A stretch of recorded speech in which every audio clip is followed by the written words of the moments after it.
Les ministres françaises et allemandes des Affaires étrangères sont en visite en Éthiopie 2 mois après l'accord de paix entre le gouvernement éthiopien et les rebelles tigréens.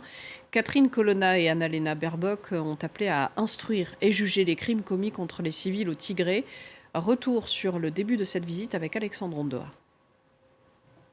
À leur arrivée, Catherine Colonna et Annalena Baerbock sont d'abord accueillies par le Premier ministre éthiopien Abiy Ahmed.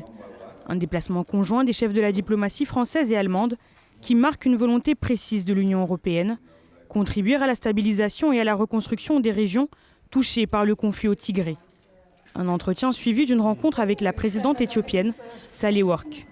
La visite des deux chefs de la diplomatie intervient quelques jours après le dépôt des armes lourdes des rebelles du Tigré. Depuis 2 ans, l'Éthiopie est en proie à une guerre fratricide qui a déplacé plus de 2 millions d'habitants et plongé des centaines de milliers dans la famine.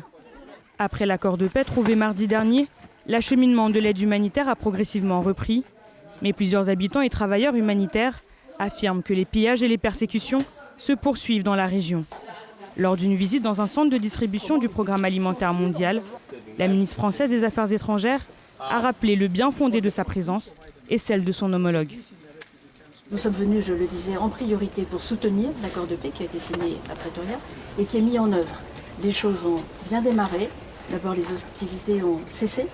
Ensuite, de l'aide a pu atteindre des régions qui n'en avaient pas reçu suffisamment. Les services publics reviennent.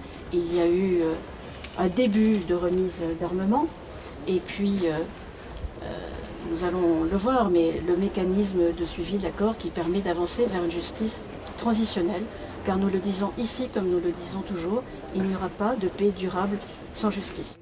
Quelques questions restent néanmoins en suspens.